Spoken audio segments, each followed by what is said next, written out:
Fasting is not easy, especially during those first few hours when your body is still used to having food coming in regularly. You might feel tired, get headaches, have trouble focusing, or simply feel so hungry that it becomes hard to think about anything else. Some people push through these feelings and eventually feel better. Others give up thinking that fasting just is not for them. But here is something interesting. Most of those uncomfortable symptoms are not actually because you need food. They happen because your body is missing other things, things you normally get from food without even realizing it. In a previous video, we talked about foods you can eat while fasting without breaking your fat-burning state. Today, we are going deeper into a different aspect. We are going to explore the things that support your fast, that reduce uncomfortable symptoms, and that help you go longer with less struggle. And more importantly, we are going to answer a question that most other videos completely ignore.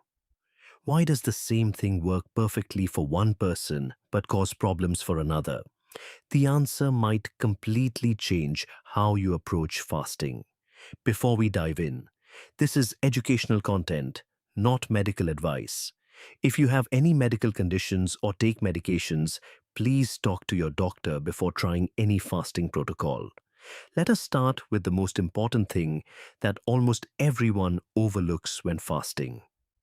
Think about the last time you fasted. Maybe you got headaches. Maybe you felt dizzy when you stood up.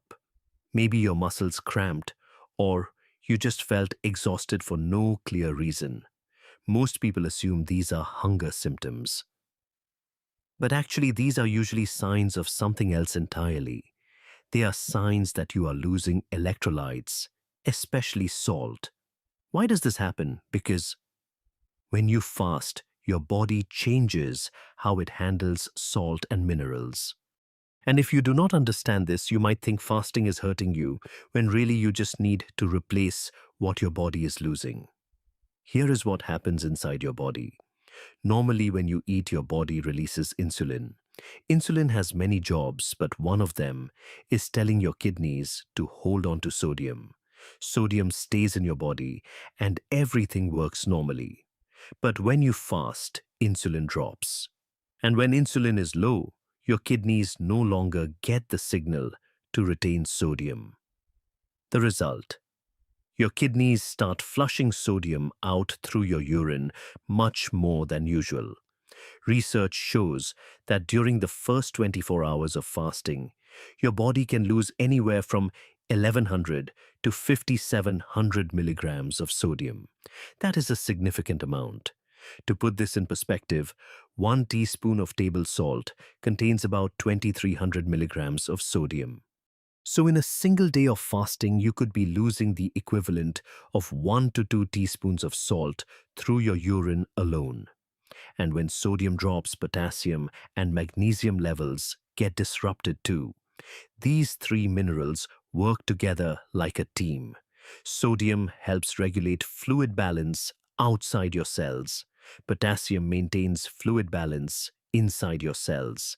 And magnesium is involved in over 300 enzyme reactions in your body, including those that produce energy. When this team gets out of balance, you feel it. Electrolyte loss causes headaches, dizziness when standing up, fatigue, muscle cramps, difficulty concentrating, and sometimes irregular heartbeat. These symptoms have nothing to do with needing food. They are simply your body asking for minerals. The solution is simple: add electrolytes. Himalayan pink salt, sea salt, or sugar-free electrolyte products all work. Sodium, potassium, and magnesium are the three most important ones. Adding these does not break your fast because electrolytes have no calories and do not stimulate insulin. Now let us talk about apple cider vinegar. This is one of the most useful things you can consume while fasting. And here is why.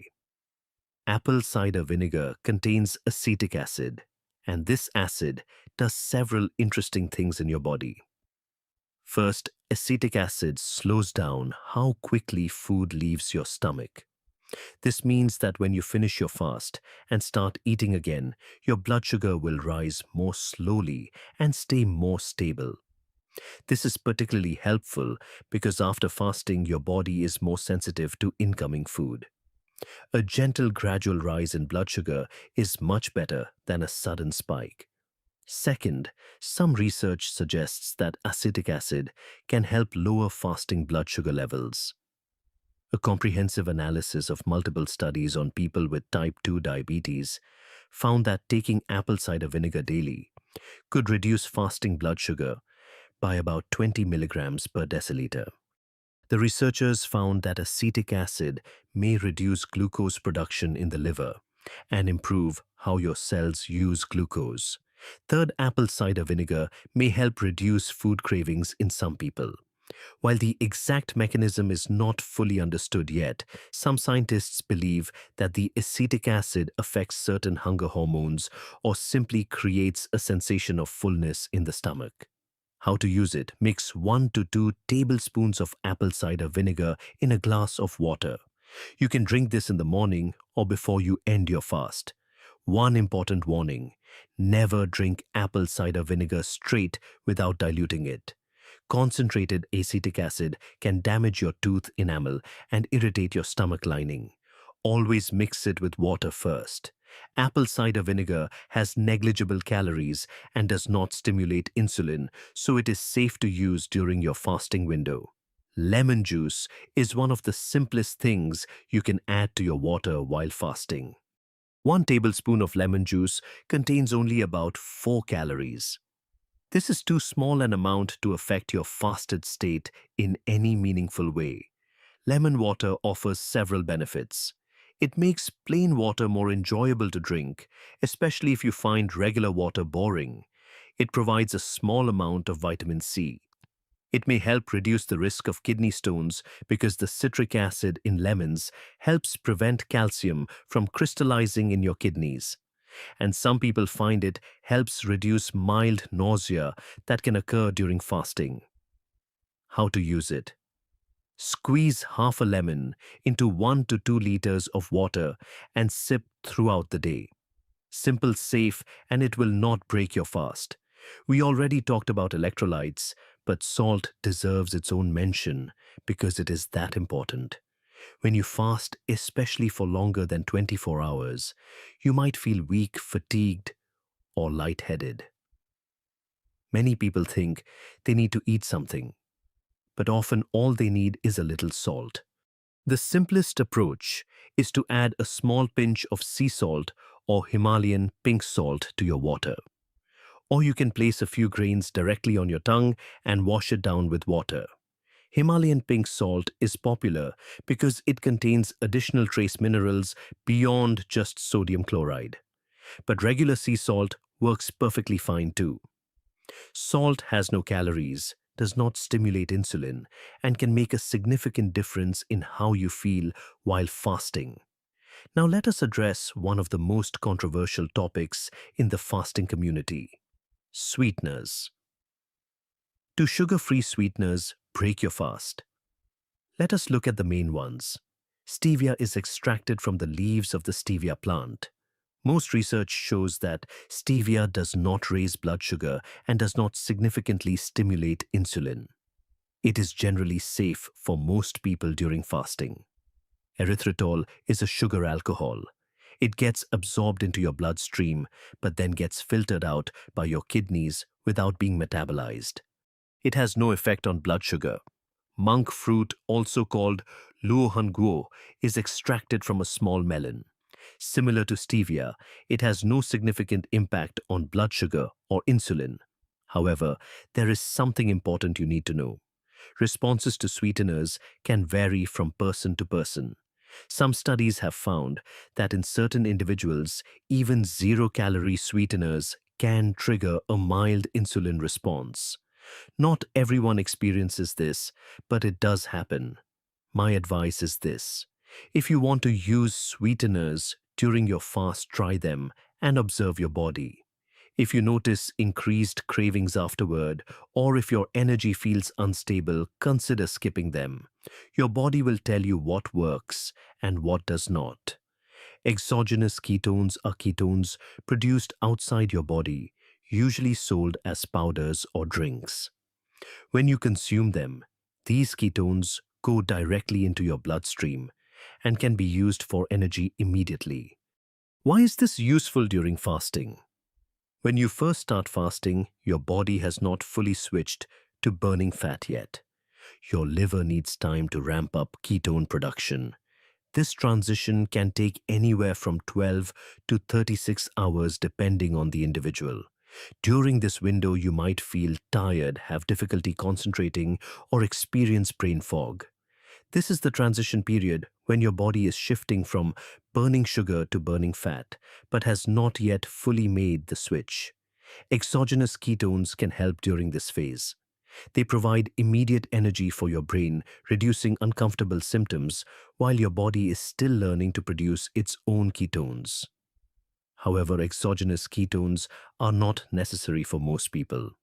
They are a support tool, not a requirement. If you are doing shorter fasts of 16 to 24 hours, you probably do not need them. But if you are attempting longer fasts and struggling with energy and focus, exogenous ketones might help bridge the gap. B vitamins play an important role in energy metabolism. When you fast, your body is converting stored fat into energy, and this process requires B vitamins to work efficiently. The important B vitamins include B1, B2, B3, B5, B6, B12, and folate. Each one has a different role in helping your body create energy from food or stored fat. Supplementing with B vitamins during fasting may help maintain energy levels and reduce fatigue. One note of caution: B vitamins themselves have no calories and do not stimulate insulin. However, some B vitamin products contain added sugars or other ingredients. Read the label carefully and choose products without sugar or added calories. Probiotics are beneficial bacteria for your gut. Some people wonder if they can take probiotics while fasting. The answer is yes, but with some considerations. Probiotic capsules typically have negligible calories and are safe to take during fasting. Some research suggests that healthy gut bacteria can help stabilize blood sugar and reduce inflammation, both of which are beneficial while fasting. However, avoid probiotic products that contain added sugars or high amounts of prebiotics. Prebiotics are essentially carbohydrates that feed bacteria, and they could potentially affect your fasted state. Choose simple probiotic capsules without added ingredients.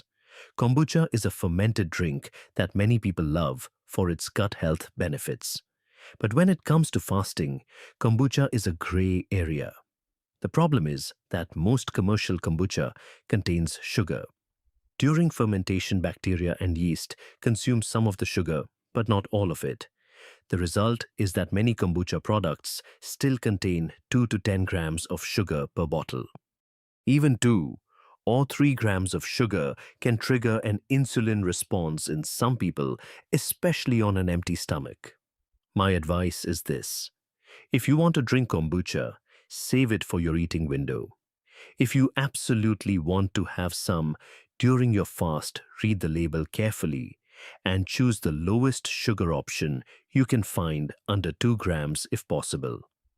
But the safest approach is to avoid kombucha while fasting. Now we come to something that most fasting videos completely ignore, but it might be the most important part of this entire discussion.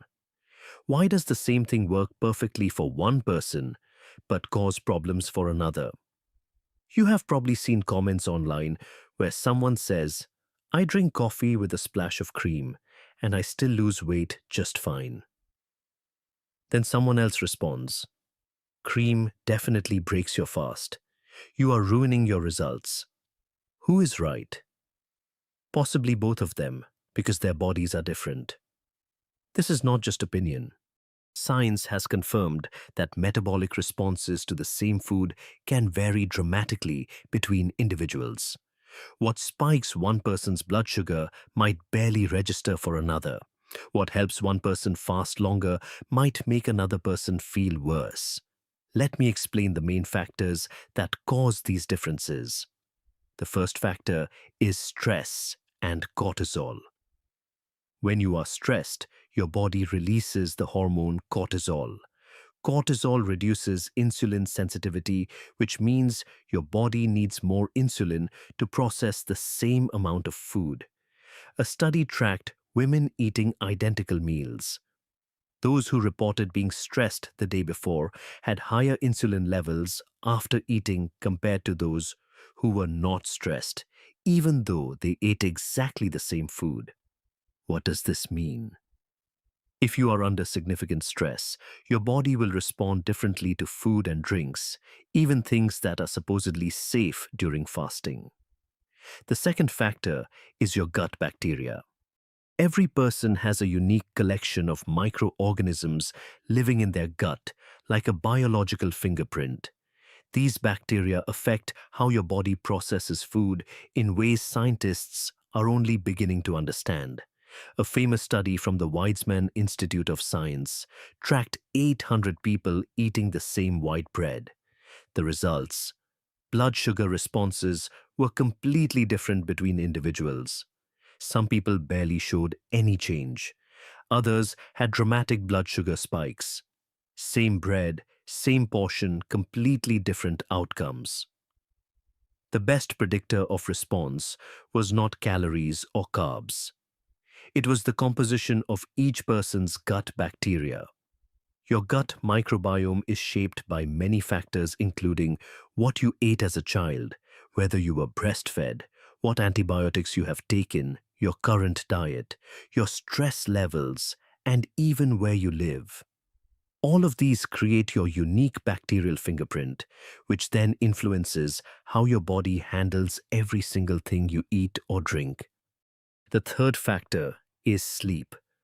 Poor sleep significantly reduces insulin sensitivity. One study found that after just 6 nights of sleeping only 4 hours, healthy young men showed metabolic profiles similar to people with prediabetes. If you are sleep deprived, your body will respond differently to everything you consume. So when you see someone online saying something is fine or something breaks your fast, remember they are talking about their body. Your body might respond differently. The best approach is to experiment and listen to your own signals. Before we wrap up, an important reminder: fasting is not appropriate for everyone. Please consult your doctor before fasting if you are pregnant or breastfeeding, if you have a history of eating disorders, if you have diabetes and take insulin or blood sugar lowering medications, if you have chronic kidney disease, or if you are underweight. And if during your fast you experience severe dizziness that does not go away after 30 minutes, irregular heartbeat, or confusion, stop immediately.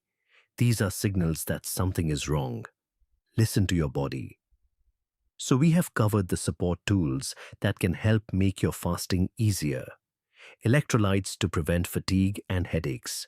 Apple cider vinegar to help stabilize blood sugar. Lemon juice and salt to replenish what your body is losing. Sweeteners if you need a touch of sweetness. And exogenous ketones if you are struggling with energy in the early days.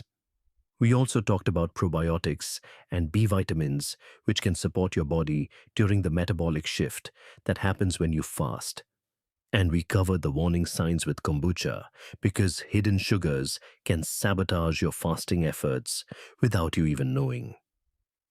But the most important thing I want you to remember is this: there is no universal formula that works for everyone. Your body is unique. Your stress levels, your sleep quality, your gut bacteria, all of these affect how you respond to food and drinks. The debates you see online about what breaks a fast and what does not, they are often not really disagreements. They are people with different bodies having different experiences, and both can be right for their own situation. So instead of trying to follow exactly what someone else does, experiment and listen. Your body will tell you what works and what does not. What from today's video do you want to try first? Or if you have already tried some of these, what has your experience been? Let me know in the comments. I read every single one. Subscribe if you want to understand more about what happens inside your body when you fast. I will see you there. If you search for fasting on the internet, you will find a lot of information. Burn fat, detox your body, boost your energy, improve your health. But when you ask the question, what exactly is happening inside my body? The answers are usually vague. That is because most fasting studies in the past only looked at a few basic markers: calories consumed, blood sugar levels, ketones in the blood, maybe cholesterol. These numbers are useful, but they are like looking at the temperature of water and trying to guess what is cooking inside the pot. But in March 2024, a research team from Queen Mary University of London and the Norwegian School of Sports Sciences published a completely different kind of study in Nature Metabolism, one of the most respected scientific journals in the world. They did not just measure a few markers. They tracked nearly 3,000 different proteins in the blood of 12 volunteers every single day throughout 7 days of eating nothing, and continued tracking when they started eating again. Why does this matter? Because proteins are the real workers inside your body. They tell you exactly what your liver is doing, how your immune system is responding, whether your muscles are breaking down, whether your connective tissue is being repaired. This is not guessing. This is real data detailed down to each type of protein, and what they discovered changes how we understand fasting. It provides answers to questions that people have been asking for years. Questions like, when does the body really start healing itself? Does fasting destroy muscle? And what happens after you start eating again? In this video, I will walk you through that study. I will explain exactly what happens at 24 hours, 48 hours, 72 hours, and beyond. Why day 3 is a critical threshold. And most importantly, why the way you eat after fasting may determine how much of the benefits you actually keep. Before we begin, a quick note: this is educational content, not medical advice. If you have any health conditions, please talk to your doctor before trying prolonged fasting. Now, let me explain why I call this the most precise study on prolonged fasting ever conducted. Most previous fasting research measured things that are easy to measure: body weight, blood sugar, insulin, ketones, sometimes cholesterol. These numbers tell you what kind of fuel your body is using, but they do not tell you exactly what is happening at the cellular level. The Nature Metabolism 2024 study did something different. They used a technology called proteomics, which allows them to measure nearly 3,000 different proteins in the blood at the same time. What are proteins? Simply put, proteins are the tools that your cells create to do everything: digest food, repair tissue, fight infection, build muscle. When you measure proteins, you are looking directly at what the body is actually doing, not guessing. They took blood samples every day throughout 7 days of fasting and continued monitoring when the volunteers started eating again. The result: they found over 1,000 proteins that changed significantly, and more importantly, they saw exactly when those changes happened. This is the first time we have such a detailed map of what prolonged fasting does to the human body. Before this study, We were essentially flying blind, relying on general markers and subjective reports. Now we have a real blueprint. So let us start with the first 24 hours and follow this blueprint step by step. In the study, researchers observed that during the first 24 hours, proteins related to carbohydrate metabolism began to decrease while proteins related to fat metabolism increased. This is the sign that the body is switching from burning sugar to burning fat. Here is what is happening in simple terms. When you stop eating, your body first uses up the sugar stored in your liver called glycogen. This usually takes about 12 to 18 hours. Once that runs out, insulin drops, which allows fat to be released from your fat cells more easily. Your liver starts producing ketones, an alternative fuel made from fat. And your brain releases more norepinephrine, a chemical that helps you stay alert and focused. What will you feel during this time? Hunger usually peaks around hour 18 to 24. This is often the hardest part of the entire fast. You might feel irritable, a bit lightheaded, or have trouble focusing on your work. But some people actually feel more alert than usual, and that is because of the norepinephrine. Your body is giving you extra focus to help you find food, a survival mechanism from thousands of years ago. The interesting thing is that the study showed the changes at this stage are still relatively mild. Proteins are shifting but not dramatically. The body is testing the waters. It does not know yet whether this is a short skip or a real food shortage. If you feel slightly dizzy, drink water and add a little salt. If symptoms persist for more than 30 minutes, it is okay to eat something light. Do not push through severe discomfort. Now let us move to hours 24 to 48. The protein data from the study showed an important change during this window. A protein called FGF21, which signals energy shortage, increased significantly. At the same time, leptin, the hormone that controls hunger, dropped considerably. Here is what is happening. Ketones become the main fuel source for your brain. The brain actually works well on ketones, sometimes even better than on sugar. This is why our ancestors could still hunt and think clearly when they had not eaten for days. Your brain does not shut down without food. It adapts. FGF21 rising tells the body we are in a food shortage, switch to conservation mode.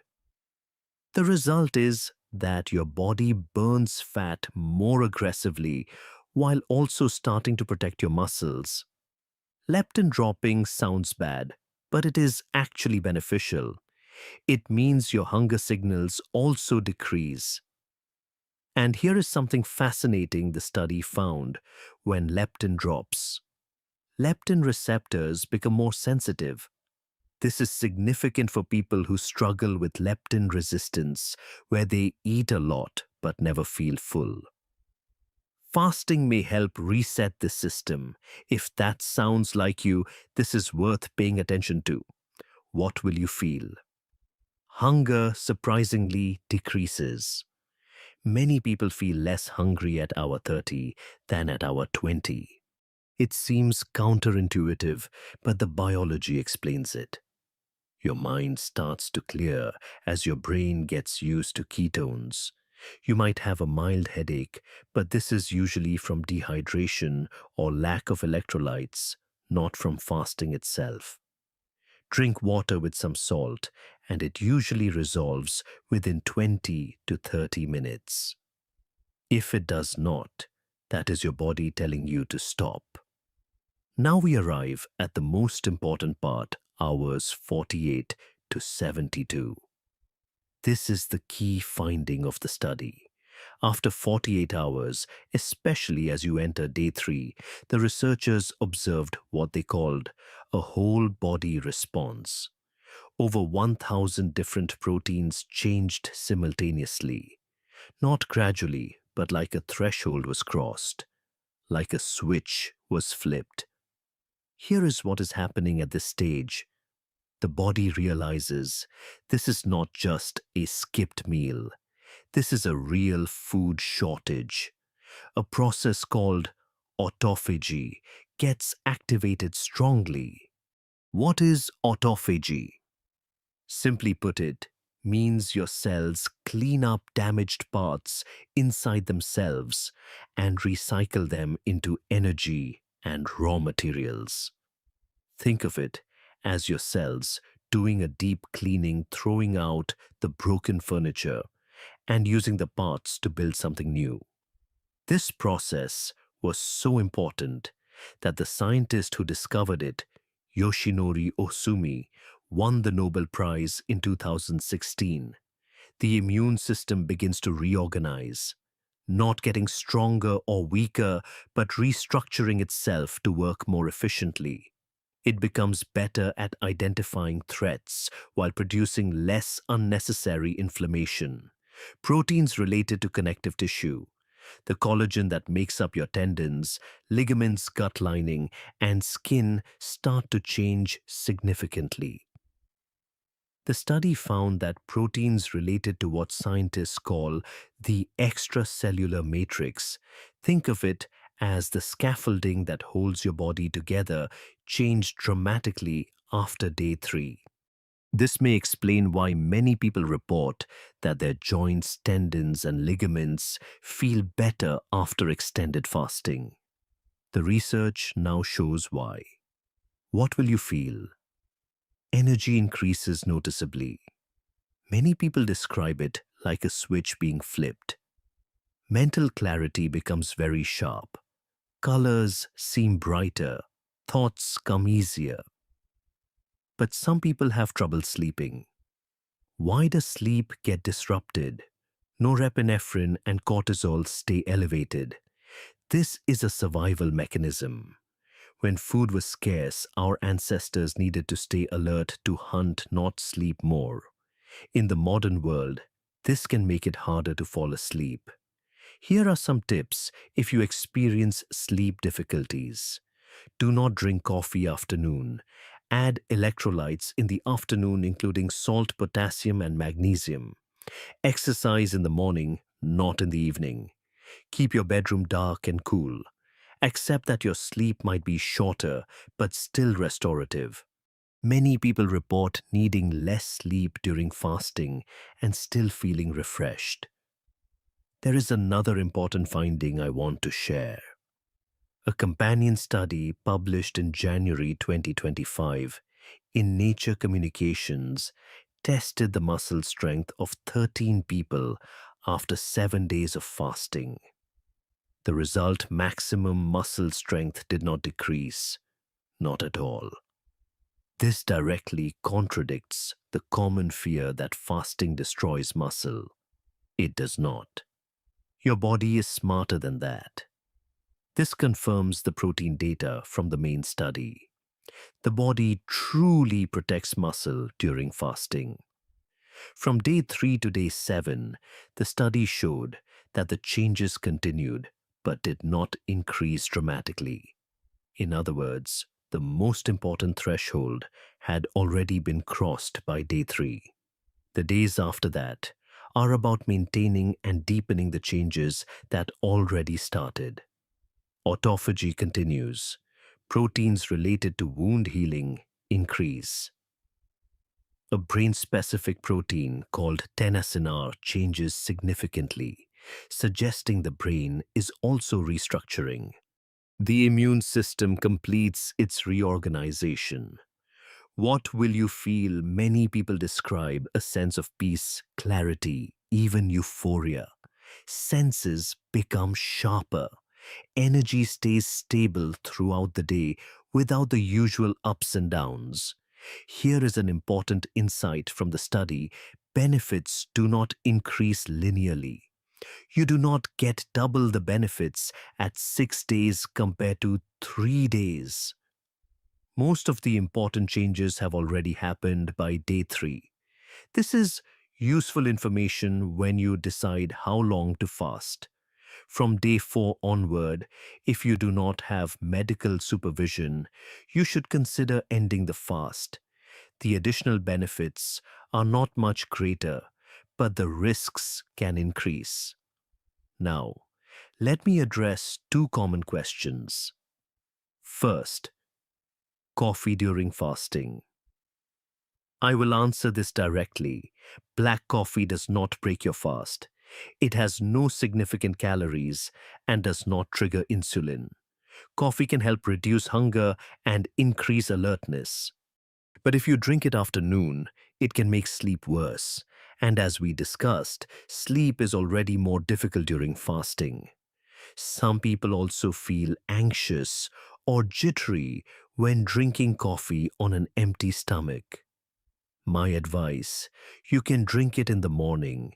Drink extra water to compensate. And if you feel anxious or cannot sleep, skip coffee during your fasting days. Second, exercise during fasting. The Nature Communication study showed that maximum muscle strength did not decrease after 7 days of fasting, but endurance decreased by about 13% because the body limits carbohydrate burning. So what should you do? On day 1, you can exercise normally, but reduce intensity by 20 to 30% if this is your first time. On days 2 and 3, switch to light activity like walking yoga or light cardio. Avoid heavy weight training. Exercise in the morning to avoid affecting your sleep. You are not getting weaker. Your body is in energy-saving mode, prioritizing internal repair over external performance. Now we come to what may be the most important part of this video and the part most people overlook. The study tracked the volunteers for 7 days after they started eating again. And the protein data showed something crucial: how you eat in the first 3 days after fasting determines how much of the positive changes you keep. Those who ate whole, simple foods in the first 3 days, quality protein vegetables, good fats maintained the positive protein changes. Those who ate a lot of sugar, refined starches, and processed foods, their proteins almost reset back to pre-fasting levels. All that effort potentially undone by 3 days of poor eating. This is perhaps the most practical takeaway from the entire study. The fast is only half the journey. How you end it matters just as much as how you do it. There is also good news. The study recorded after 3 days of eating again, weight was still lower than before fasting, but the weight lost was fat. Lean mass. Your muscle had almost completely recovered. Your body knows what to keep and what to let go. So what should you eat in the first 3 days? Your very first meal should be very light: bone broth, vegetable soup, a boiled egg, or a small amount of fish. Keep the portion small. Your digestive system has been resting and needs time to wake up. On day 1 after fasting, eat easily digestible protein like fish eggs or chicken-cooked vegetables and some good fats like olive oil or avocado. On days 2 and 3, gradually increase your food intake, adding more protein and green vegetables. From day 4 onward, you can return to your normal diet, assuming your normal diet is reasonably healthy. What should you avoid? Sugar and sweets, absolutely none in the first 3 days. Refined starches like white bread pasta and large amounts of white rice. fried foods, and processed oils. Meals that are too large because your digestive system needs time to wake up. For healthy people, fasting for 72 hours, refeeding syndrome, a dangerous condition from eating too quickly, is very rare. But if you fast for more than 5 days or have health conditions, this needs medical supervision. Not everyone can fast for 72 hours, and not everyone needs to. The study showed that many positive changes begin earlier. At 24 hours, the body has already switched to fat burning, and autophagy begins at a light level. At 36 hours, leptin drops significantly and leptin receptors become more sensitive. At 48 hours, autophagy increases considerably and ketones are high. 72 hours is the threshold for the comprehensive whole body response, but fasting for 24 to 36 hours occasionally still provides real value. For those who need to take medication with food or have difficult schedules, fasting for 20 hours daily is still a powerful tool. How often should you do extended fasting? The study does not give an exact number, but based on what we know, 72-hour fasts do not need to be frequent. 1 to 4 times per year is enough for most people. 24 to 36-hour fasts can be done 1 to 2 times per month. Daily intermittent fasting of 16 to 20 hours can be maintained long-term if it works for you. Fasting is a tool, not a religion. If your body responds well, continue. If you feel consistently bad, stop and reassess. Listen to your body. It has been adapting to periods of feast and famine for thousands of generations. It knows what it is doing. So what does the Nature Metabolism 2024 study tell us? For the first time, we have detailed evidence at the protein level of what happens when humans stop eating. Not guessing, not subjective feelings, but data from nearly 3,000 proteins measured every day. And that data shows the human body has an extraordinary system of repair and regeneration, a system that evolved over millions of years. But it only gets fully activated when we stop feeding it constantly, and the critical threshold is around 72 hours. Let me summarize the most important findings from the study. First, the biggest changes happen after 48 to 72 hours. This is the whole body response threshold. Second, over 1,000 proteins change, including proteins related to immunity, connective tissue, and the brain. Third, muscle is protected. Strength does not decrease after 7 days. Fourth, the 3 days after you start eating again determine how much of the benefits you keep. Fifth, benefits begin from 24 hours. You do not necessarily need to fast for 72 hours to gain something. Perhaps the most thought-provoking thing about this study is not what happens when you stop eating. It is realizing that your body still remembers how to heal itself. It is just waiting for you to give it the space to do so. If you have been doing intermittent fasting for a while, chances are your routine looks something like this. You skip breakfast, eat your first meal around noon, finish dinner by 8, and repeat the whole thing tomorrow. 16-8, every single day. And for years that felt like the answer. Simple, clean, easy to follow. Millions of people around the world built their entire eating schedule around it. Maybe you are one of them. But here is what most people do not realize. Over the past 5 years, some of the largest fasting studies ever conducted have been published. And what researchers found does not just add to what we already knew. It shifts the entire picture. It turns out the question is not really how long you fast. The question that matters more is when you eat, how your body adapts over time, and what you do after the fast ends.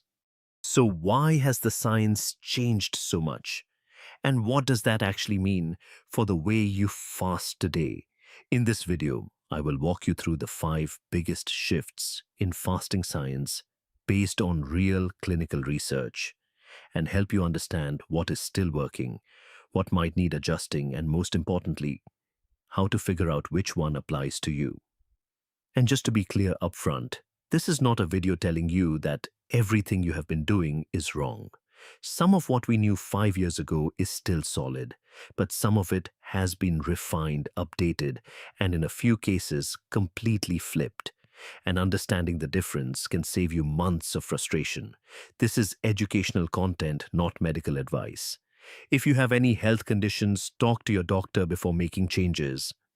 Let us start with the shift that surprises most people. For years, the most popular way to fast was to do it the same way every single day. Wake up, skip breakfast, eat from noon to 8 p.m., go to bed. Repeat. It was predictable, it was convenient, and it worked.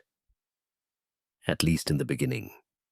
But here is what researchers started noticing. When you repeat the exact same fasting pattern day after day for months, your body stops treating it as a challenge. It starts treating it as the new normal. And when something becomes normal, your body adapts to it. What does that adaptation look like?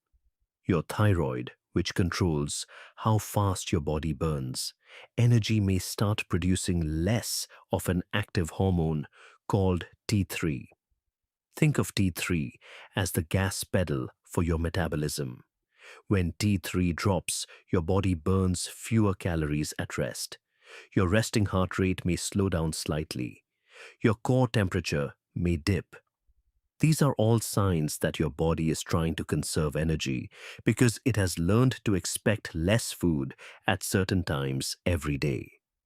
Scientists call this metabolic adaptation. In plain language, it means your body learned to run on less instead of burning more. Now, here is something important.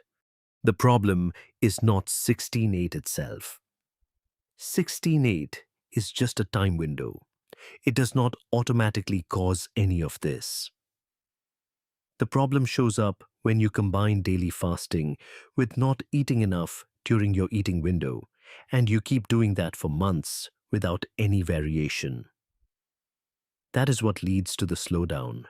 So if you are doing 16:8 right now and everything feels good, your sleep is fine, your energy is stable, your weight is where you want it, your blood work looks healthy, you do not need to change anything.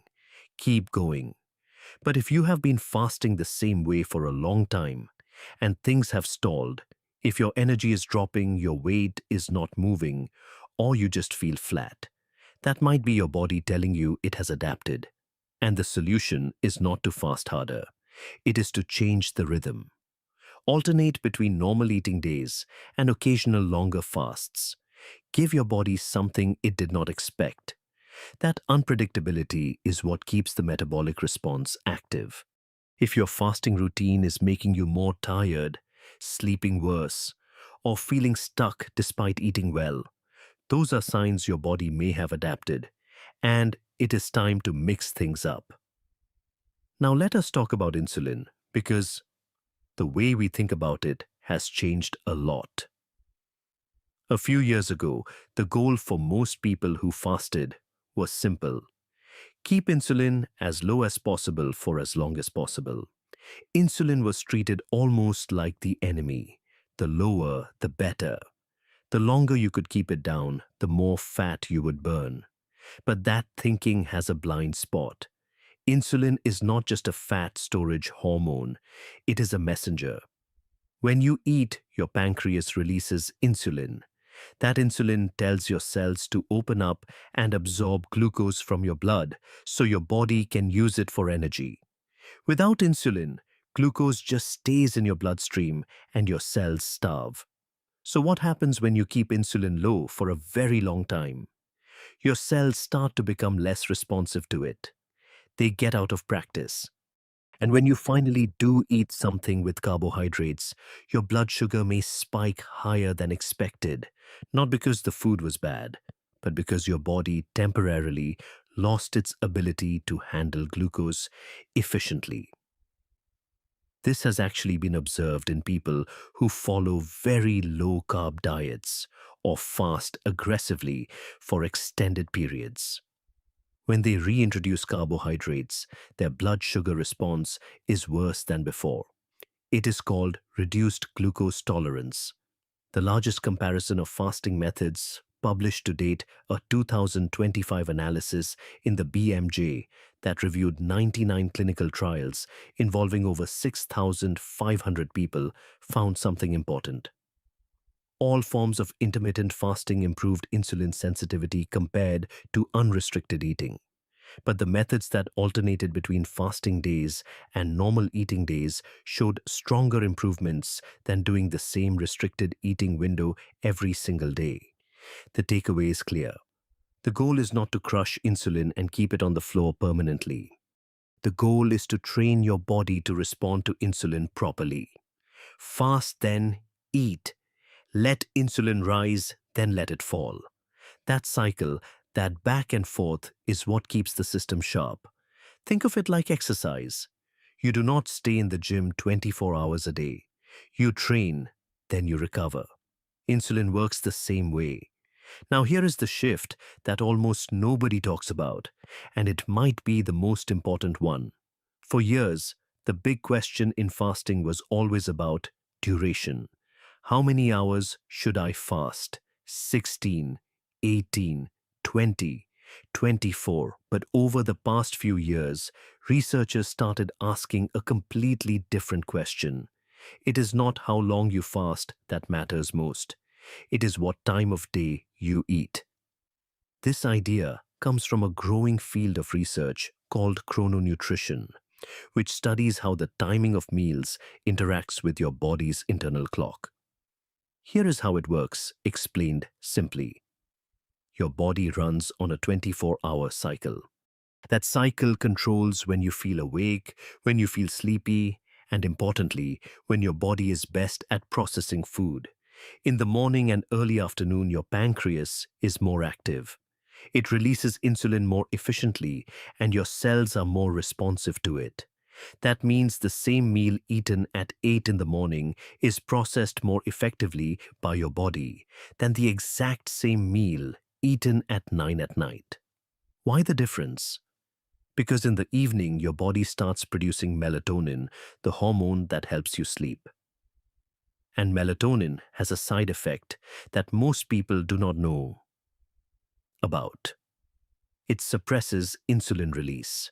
So when you eat late at night, you are eating at exactly the time when your body is shutting down its food processing system. In 2018, a research team at the University of Alabama ran a study that changed how scientists think about meal timing. They took a group of men with prediabetes and had them eat all their meals between 8 in the morning and 2 in the afternoon. The control group ate the same food, the same amount of calories, but spread across a normal schedule. The results were remarkable. The group that ate early showed improved insulin sensitivity, lower blood pressure, and reduced oxidative stress. And here is the part that surprised everyone. They did not lose any weight. Same food, same calories. The only thing that changed was when they ate.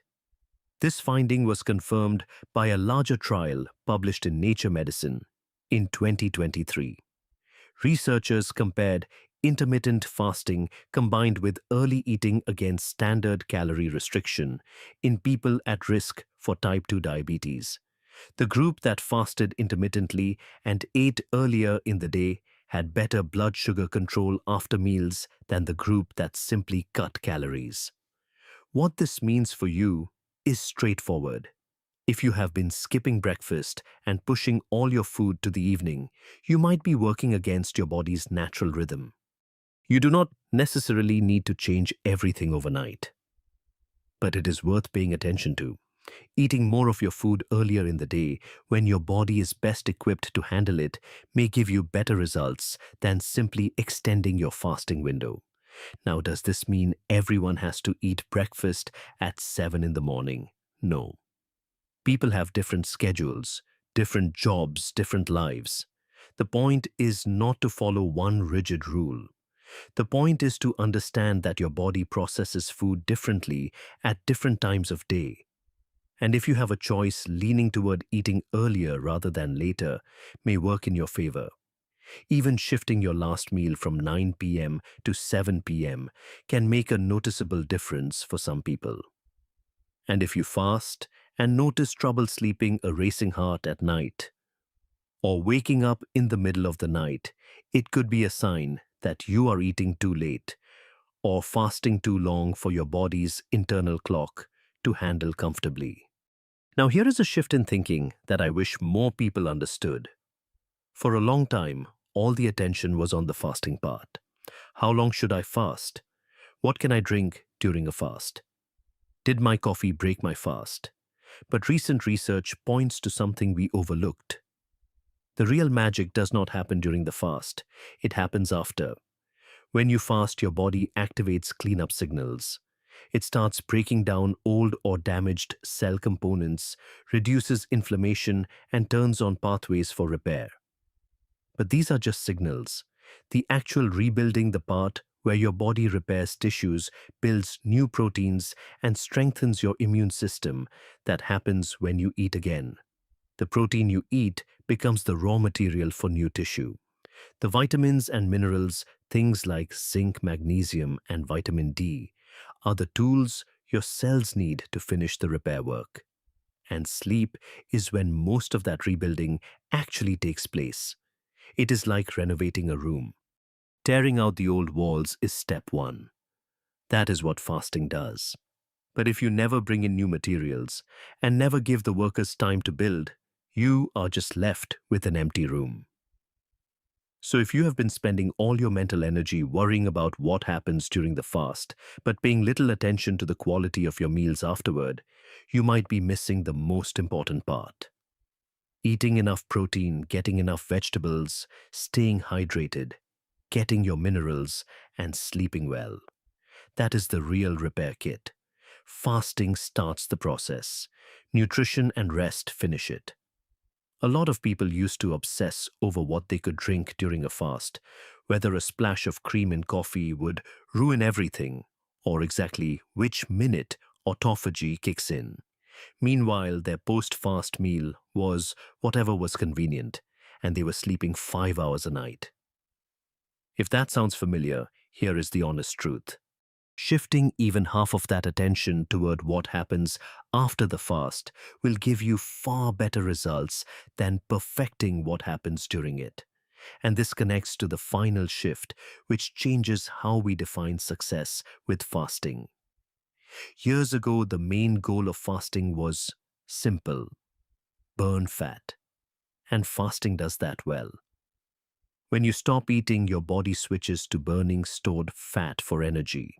No argument there. But only being good at burning fat is not the same as being metabolically healthy. A truly healthy body can do both. It can burn fat when fat is available, and it can burn glucose when glucose is available. It can switch smoothly between the two depending on what you eat and what your body needs. Scientists call this metabolic flexibility, the ability to shift between fuel sources efficiently. When you fast and avoid carbohydrates for a very long time, you get very good at burning fat. But your body may gradually lose its ability to process glucose well. Some people who have followed strict low-carb diets, combined with daily fasting for extended periods, report that when they eat carbohydrates again, their blood sugar spikes abnormally high.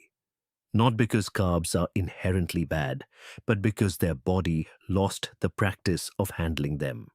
The goal of fasting should not be to permanently eliminate one fuel source. It should be to train your body to switch between both. Fast, then eat. Burn fat, then burn glucose. go back and forth. That flexibility is what real metabolic health looks like. Here is a simple way to think about it. If you can skip a meal and feel fine, that is good. Your body can access fat for energy.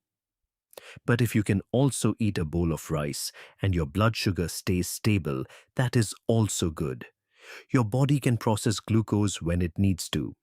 Being able to do both comfortably without your body panicking in either direction, that is the real goal. And periodic fasting, not constant fasting, is what trains that ability. And this is exactly what the largest body of evidence supports. The BMJ 2025 analysis I mentioned earlier, covering 99 clinical trials and over 6,500 participants, reached a clear conclusion. No single fasting method is the best for everyone. What matters most is finding an approach that fits your body and your life, and that you can sustain over time. Before I wrap up, there is one more thing worth talking about. With all this new information, it is easy to fall into a new kind of obsession. Instead of counting calories, you start counting hormones. Instead of stressing about food, you stress about cortisol levels and insulin curves. And that can become its own problem. You do not need to measure your cortisol. You do not need to track every hormone. You just need to pay attention to three simple things. First, sleep. Are you sleeping well, or has fasting made your sleep worse? Second, energy. Do you feel steady throughout the day, or are you constantly tired? Third, your relationship with food. Do you feel relaxed around food, or are you thinking about it, obsessively swinging between restriction and overeating? If fasting is making you irritable, keeping you up at night, or making you obsess over food that is not discipline, that is your body asking you to adjust. Listen to it. And if you are pregnant, breastfeeding, have a history of eating disorders, are taking insulin, or have chronic kidney disease, please talk to your healthcare provider before making any changes to how you eat. Be careful not to replace calorie obsession with hormone obsession. That is the same trap wearing a different mask. 5 years ago, fasting science was all about the fast itself. How long, how strict, how disciplined. Now the science says something different. Eat well, eat at the right time. And let fasting do what it was always designed to do. If your current routine is working, keep it. Not every update in science means you need to change. But if something feels off, if you have been stuck or tired or wondering why fasting does not feel the way it used to, now you have a clearer picture of where to look. What does your fasting routine look like right now? Write it in one sentence in the comments. I read them all. And if you know someone stuck on the same routine for years, send them this video. Subscribe if you want science that actually makes sense, not just trends that sound good. At the end of the day, no study, no video, and no expert knows your body better than you do. Science gives you the map.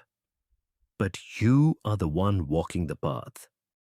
Your legs feel heavy at the end of the day. Those blue veins on your calves seem more visible than they used to be. And sometimes, after sitting for a while, there is that familiar tingling sensation.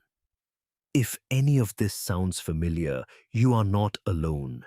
Millions of people over 50 experience these exact same things. Most of us just accept it. Getting older means dealing with tired legs and visible veins, right? But what if I told you that researchers have discovered something unexpected? They found that when you eat, or more specifically, when you do not eat, might actually influence how well blood flows through your body. Sounds strange, does it not? In this video, we are going to look at what science says about fasting and blood vessel health. By the end, you will understand what happens inside your body during fasting, how this connects to circulation and vein health, and whether this is something older adults should even consider. Here is a number that might surprise you. According to research, about 77% of adult women and 57% of adult men experience some form of vein problems, and that number goes up significantly after age 50. Now, a quick note. Everything I share today comes from published scientific research. But your body is unique. And if you have any health conditions, a conversation with your doctor is always a good idea before making changes. With that said, let us begin this journey together. All right, let us start by understanding how your blood circulation actually works. This foundation will help everything else make sense. Think of your circulatory system as a network of roads. Your arteries are like highways carrying fresh, oxygen-rich blood from your heart to every part of your body, from your head all the way down to your toes. Your veins are the return roads. They carry the used blood back to your heart. But here is the tricky part. The veins in your legs have to push blood upward against gravity. That is not an easy job. To help with this, your veins have tiny valves inside them. These valves work like one-way doors. They open to let blood flow up toward your heart, then close to prevent it from falling back down. When everything works properly, blood moves smoothly in one direction, completing a continuous loop through your body. Now, what happens as we get older? This is where things start to change, and not always for the better. The walls of your arteries gradually become stiffer. They lose their flexibility. This makes it harder for blood to flow smoothly through them. At the same time, the valves in your veins start to weaken over time. When these valves do not close properly anymore, blood begins to leak backward and pool in your legs. This is exactly what causes varicose veins.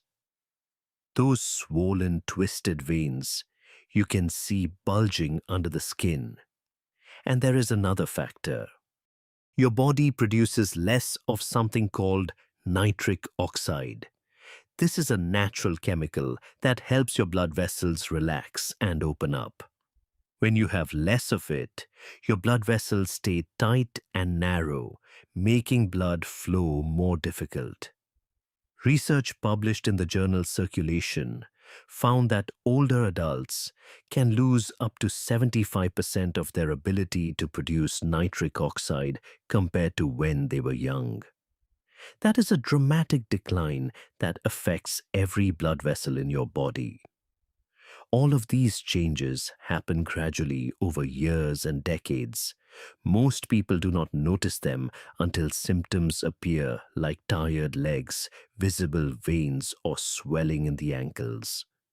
So the question becomes, is there anything we can do to help maintain healthier blood vessels as we age? This is where scientists started looking at fasting. When you stop eating for a period of time, your body does not just feel hungry. A whole series of changes begin to happen inside you. And some of these changes are directly related to blood vessel health. Let me walk you through three key things that happen. It starts with something called autophagy. I know that sounds complicated, but the idea is simple. When there is no new food coming in, your body starts cleaning out old and damaged parts inside your cells. It is like a deep cleaning process.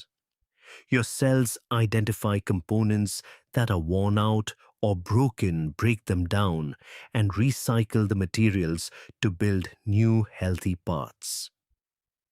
A research team led by Sun and colleagues published a study in 2020 in the journal Evidence-Based Complementary and Alternative Medicine. They followed overweight individuals who did 7 days of medically supervised fasting. What they found was fascinating.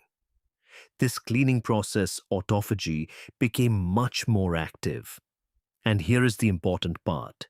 Special cells that repair blood vessels called endothelial progenitor cells started working much better. Think of these cells as repair workers for both your arteries and your veins. When they work well, they can fix damage to blood vessel walls and keep them healthier for longer. This was the first study to demonstrate this mechanism in overweight and obese individuals, making it particularly relevant for many older adults who struggle with weight. Then there is nitric oxide. Remember, this is the chemical that helps blood vessels relax and open up. When your vessels are more relaxed, blood flows more easily. And when blood flows more easily, there is less pressure building up in your veins. A study at the Free University of Brussels in Belgium followed 14 healthy middle-aged people through 30 days of intermittent fasting. The researchers found that nitric oxide levels increased, the tiny blood vessels expanded better, and blood pressure dropped. Lower blood pressure means less strain on those little valves in your veins, which could help protect them from wearing out as quickly. Finally, fasting reduces inflammation. Chronic inflammation is like a slow fire burning inside your body. Over time, it damages the walls of your blood vessels. It makes arteries stiffer and weakens the valves in your veins. A large analysis that combined results from 18 clinical trials found that people who practiced intermittent fasting had lower levels of something called CRP. This is a marker that shows how much inflammation is happening in your body. When inflammation goes down, both your arteries and veins are better protected from the kind of slow damage that leads to problems over time. So these three mechanisms, cellular cleaning, more nitric oxide, and less inflammation, all seem to support healthier blood vessels. They work together in ways that could benefit your entire circulatory system, from the largest arteries near your heart to the smallest veins in your feet. But the question remains, does this actually show up in real studies with real people? Let us look at the evidence. One study that stands out is the Interfast MI trial. This was groundbreaking because it was the first study ever to test fasting in patients who had just suffered a heart attack. It was conducted by a research team led by Dr. Jochen Dutzmann at the Department of Internal Medicine and Cardiology at Halle University Hospital in Germany. The results were published in the journal Circulation Heart Failure, a publication of the American Heart Association in May 2024. Here is what they did. They took 48 patients who had recently had a heart attack and divided them into two groups. One group ate normally. The other group practiced 16-8 fasting, meaning they ate during an 8-hour window and fasted for 16 hours each day. After 4 weeks, the results were clear. The fasting group improved their heart function by 6.6%. The normal eating group improved by only 1.5%. That is more than a four-fold difference. Blood pressure also dropped significantly in the fasting group. And importantly, no one experienced serious side effects. The patients reported no dizziness, fainting, or collapse during the study period. Their adherence to the fasting schedule was also remarkably high, averaging over 83% of all days. Now, why does this matter for veins? When your heart works better and your blood pressure is lower, there is less pressure pushing down on your venous system. This could help slow down the progression of varicose veins. The second piece of research is a massive analysis published on PubMed Central, which is part of the United States National Library of Medicine in 2024. This analysis looked at 56 clinical trials conducted between 2013 and 2024. The researchers found that modified alternate day fasting was most effective for reducing blood pressure and waist size.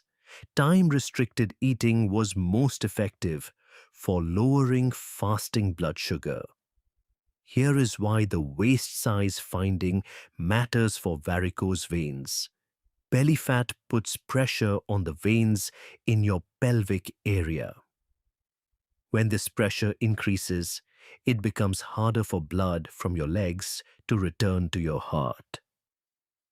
The blood backs up and your leg veins have to work harder. Reducing belly fat through fasting could relieve some of this pressure and make life easier for your leg veins. Now let me be direct with you about something important. As of today, there is no study that has directly tested fasting as a treatment for varicose veins. This is still a gap in medical research that needs to be filled. However, based on what we know, there are several ways fasting might indirectly help. Weight loss reduces pressure on leg veins. Every extra pound of body weight adds burden to your venous system. When you stand or sit, that weight presses down, making it harder for blood to travel back up to your heart. Fasting can help with weight loss, which could reduce this pressure. Reduced inflammation may also protect vein valves. As I mentioned, chronic inflammation damages blood vessel walls and weakens vein valves. When inflammation decreases, these valves may be better protected and able to close more tightly, preventing blood from flowing backward. On top of that, improved blood vessel lining function keeps veins healthier. The layer of cells lining the inside of your blood vessels is crucial for their health. When this lining works well, blood vessels can expand and contract properly and resist damage. Fasting seems to help this lining function better. There is also an interesting finding from nutrition research. A study published in Annals of Vascular Surgery found that people who ate soy products daily had a 51% lower risk of chronic venous disease compared to those who rarely ate soy. This suggests that what we eat and possibly how we eat can significantly affect vein health. Fasting might be one piece of this larger puzzle, but let me be clear. Fasting is not a treatment for varicose veins that have already formed. If you have visible bulging veins, you need to see a doctor for proper evaluation and treatment options. There are effective medical treatments available, including compression therapy procedures to close off damaged veins, and in some cases, surgery. These proven treatments should not be replaced by fasting. However, fasting could potentially be part of a healthy lifestyle that helps slow progression or prevent these problems from developing in the first place. Think of it as one tool in a larger toolbox for maintaining vein health. Now, at this point, you might be thinking that fasting sounds promising, but if you are an older adult or if you are considering this for an older family member, there are some important things you need to know. This is where we need to talk about risks. Muscle loss is a real concern. Some studies have shown that prolonged fasting can reduce muscle mass, especially in older adults whose bodies are already less efficient at building and maintaining muscle. This is particularly worrying because the muscles in your legs act like pumps. When you walk or move, these muscles squeeze your veins and help push blood back up to your heart. This is called the calf muscle pump, and it is essential for good venous circulation. If your leg muscles become weaker, this pumping action becomes less effective, which could actually make vein problems worse rather than better. Dehydration is another issue to watch. When people fast, they often drink less water too. Dehydration makes your blood thicker and slower moving. This increases the risk of blood clots forming in your veins. There have been reported cases of deep vein thrombosis, which is a dangerous blood clot in the leg, occurring after prolonged fasting without adequate water intake. There is also the question of medication interactions.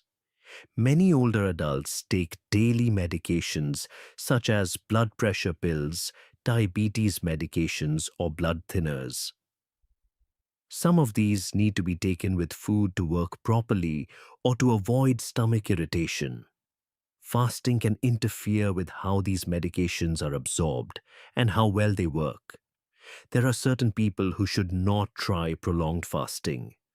This includes anyone taking diabetes or blood pressure medications, anyone with a history of eating disorders, anyone who is underweight or malnourished, anyone with chronic kidney disease, and anyone who has previously had deep vein thrombosis. I also want to mention a study from 2024 that made headlines. An analysis of data from over 20,000 Americans found that people who ate only within an 8-hour window each day had a 91% higher risk of dying from cardiovascular disease. Now, this sounds alarming, but here is the important context. This was an observational study, not a clinical trial. It shows a correlation, not a cause. It is possible that people who restricted their eating to 8 hours already had other health problems that we do not know about. We need more research to understand what this really means. So, where does all of this leave us? Science shows that fasting can activate several mechanisms that may benefit blood vessels. These include cellular cleaning, increased nitric oxide production, and reduced inflammation. Recent clinical studies, including the Interfast MI trial in 2024, show positive results for cardiovascular health. However, there is no direct evidence yet that fasting treats or prevents varicose veins specifically. What I want you to take away from this is a balanced perspective. The science is promising but not complete. We have good evidence that fasting can benefit cardiovascular health in general, but we still need direct studies on varicose veins specifically. Fasting may be a helpful tool, but it is not a magic solution. Especially for older adults, there are real risks to consider, including muscle loss, dehydration, and medication interactions. The benefits need to be weighed carefully against these potential downsides. If you are interested in trying fasting, start with gentler approaches and always do so under the guidance of a healthcare provider. This is especially important if you are over 60 or have any existing health conditions. Fasting should be combined with other proven strategies. Regular movement and exercise help your leg muscles pump blood back to your heart. Compression stockings, if recommended by your doctor, can support your veins. Maintaining a healthy weight reduces pressure on your entire venous system. Do not attempt prolonged fasting on your own without medical supervision. Listen to your body and stop if something does not feel right. I would love to hear from you. Have you or someone in your family tried intermittent fasting? If so, what was the experience like? Please share your thoughts in the comments below. Here is a question for discussion. Do you think fasting should be recommended as part of a health strategy for people over 60? I'm genuinely curious to hear your opinions.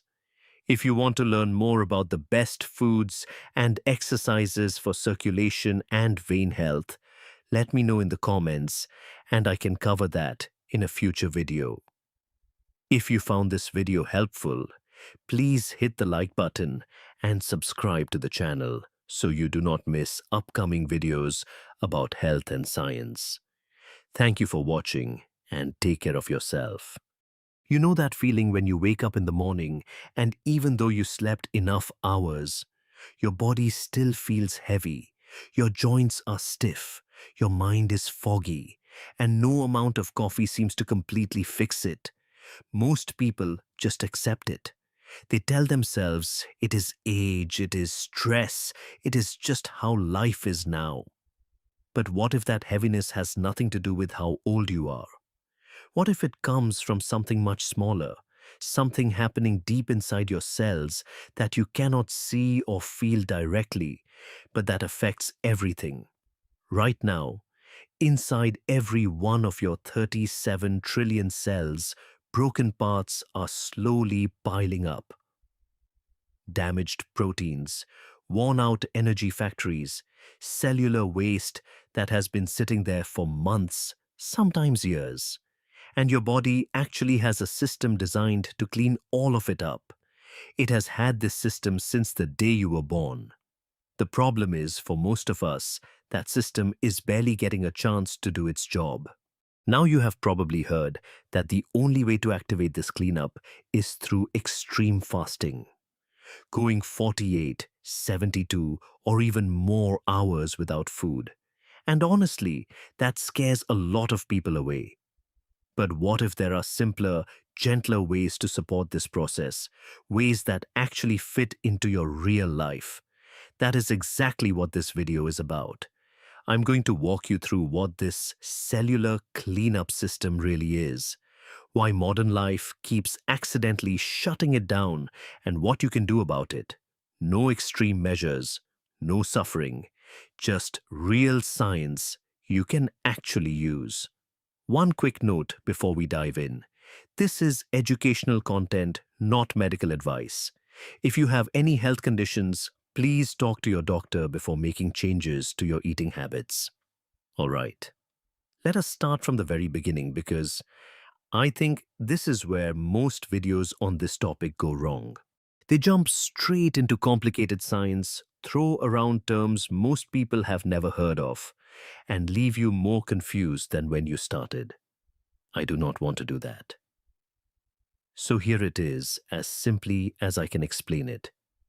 Every cell in your body is like a small room, and over time, just like any room, things inside it start to break down. Proteins get damaged and stop doing their jobs.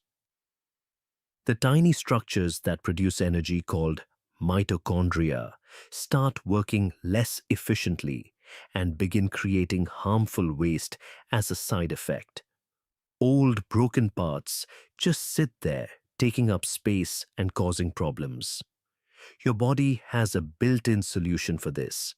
It is called autophagy, which literally means self-eating in Greek.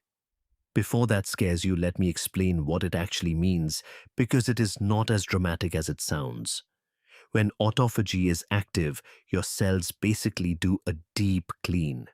They look around inside themselves, identify the parts that are broken or worn out, and wrap those parts up. Then, they deliver them to a recycling center inside the cell. That recycling center breaks the old parts down into raw materials.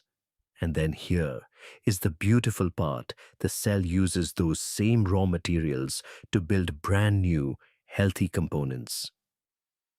So your cells are not just throwing out garbage. They are turning garbage into fresh building blocks. It is recycling at the most fundamental level of life. Why does this matter so much? Because the damaged proteins that autophagy clears are the same type linked to conditions like Alzheimer's and Parkinson's. The worn-out mitochondria it removes are directly connected to fatigue and accelerated aging. And the cellular debris it recycles is associated with chronic inflammation, the kind that slowly damages tissues over years without you even noticing. The catch is that autophagy naturally slows down as you get older. By your 50s or 60s, the cleanup system is working slower while damage accumulates faster. The garbage piles up quicker than the crew can handle. So how do you help it along? To answer that, you need to understand something important about how your body operates on a daily basis. And once you see this, I promise you a lot of the confusing, contradictory health advice you have heard over the years will start making sense. Your body runs in two fundamental modes. Think of them as two different shifts at a workplace. The first is building mode. When you eat, your body detects nutrients coming in and switches into growth and construction. It builds muscle stores. Energy produces new proteins, repairs tissue. There is a sensor inside your cells called mTOR, and all you need to know about it is that it is the build switch. When it is on, your body is focused on growing and constructing. The second is cleaning mode. When you have not eaten for a while and energy runs low, a different sensor called AMPK wakes up and says, resources are scarce, time to clean house and recycle what we have. When AMPK activates, autophagy turns on. Your cells shift from construction to cleanup. These two modes work like a seesaw. When one goes up, the other goes down. Your body cannot run both at full power at the same time. They are designed to alternate. And this is exactly why fasting advice always seems to contradict itself. It is one of the most common frustrations I hear. One video says, eat more protein and eat frequently. Another says, fast longer and eat less often. A third says something completely different. And you are left wondering who is right. Here is the truth. They are all talking about the same seesaw, just from different angles. If your goal is building muscle, the advice focuses on keeping the build switch active. More protein, more frequent meals. That is not wrong. It is optimizing for one side of the seesaw. If your goal is longevity and cellular renewal, the advice focuses on giving the cleanup switch more time. Longer fasting windows, less constant eating. That is also not wrong. It is optimizing for the other side. If your goal is weight loss, the advice falls somewhere in between. The real answer is that your body needs both. Building time and cleaning time. Problems happen when you get stuck in one mode for too long. And in modern life, most people are stuck in building mode almost all day, eating from the moment they wake up until right before bed, snacking in between, and then eating again late at night. The cleanup crew barely gets any time to work. Your body is constantly receiving the signal to build, build, build, and never getting the signal to clean. So now let us talk about what actually happens when you fast and how long it takes for the cleanup to begin. In the first 8 to 12 hours after your last meal, your body is still processing food. Insulin is dropping. Blood sugar is stabilizing, but your cells have not received a strong enough time to clean signal yet. Autophagy is basically on standby. Between 12 and 16 hours, things start to shift. The stored sugar in your liver starts running low. Your body begins burning more fat for energy. That cleanup sensor, MPK, starts waking up more seriously. And this is when the early stages of cellular cleanup begin. Around 16 hours, something meaningful happens. A 2019 study published in the scientific journal Autophagy found that measurable cleanup activity in immune cells increased substantially after just 16 hours of fasting in healthy adults. Not 48 hours, not 72, 16. Between 18 and 20 hours, the rate of cleanup increases significantly across broader tissue types. Beyond 24 hours, autophagy continues building, but so do stress hormones and the risk of muscle breakdown, especially for people over 50. The benefits start being offset by real costs. So what does this mean for you practically? If you are consistently fasting 16 to 18 hours, you are activating meaningful cellular cleanup every single day. You do not need 48 or 72-hour fasts. Consistency at moderate duration is more valuable for long-term health than occasional extreme efforts. And here is something I really want you to hear. If some days you only manage 14 hours instead of 16, that is still helping. If your weekend timing gets a little messy, you have not ruined the whole week. You do not need perfection. You need direction and consistency over time. Small efforts, repeated regularly, add up to something much bigger than you think. If you are on medications, especially for blood sugar, talk to your doctor before making significant changes to your meal timing. Now, fasting is the foundation, but it is not the only tool you have. There are several ways to amplify cleanup without fasting a single hour longer, and some of these are surprisingly simple. The first is movement during your fasting window. When you exercise while fasted, especially in the last hour or two before eating, you are stacking two cleanup signals on top of each other. Energy stress from fasting plus energy stress from movement. A 2017 study in the journal Nutrients found that fasted exercise amplified autophagy markers significantly compared to the same exercise done after eating, even when total calories and effort were matched. And this does not mean intense training. A 30 to 45-minute brisk walk is enough. A light jog and easy bike ride cannot exercise in the morning. A walk after work still counts. Do not have a gym. Walking around your neighborhood is perfectly fine. Even active housework helps. The bar is much lower than most people think. Have you ever felt that strange mental clarity during a fast, that sharpness that comes out of nowhere? Drop yes or no in the comments. That clarity is your brain running on a different fuel while your cells are in full cleanup mode. The second amplifier is something most people have never heard about, and the science behind it is genuinely fascinating. In August 2024, a research team from more than 20 universities worldwide, led by Sebastian Hofer and Frank Matteo at the University of Graz in Austria, published a major discovery in Nature Cell Biology, one of the most respected science journals in the world. They found that when you fast, your body automatically increases production of a natural substance called spermidine. And this substance turned out to be the key that actually unlocks cellular cleanup. Here is what made the study so striking. When the scientists blocked spermidine production, even while subjects were still fasting, normally the entire cleanup process collapsed. Autophagy did not happen. Lifespan did not increase. Heart protection disappeared. Inflammation stayed high. Fasting without spermidine was like turning a key in a lock that had been removed. Nothing happened. They tested this across yeast worms, fruit flies, mice, and humans through 4 independent clinical studies. Every single one pointed to the same conclusion. Spermidine is the essential bridge between fasting and cellular cleanup.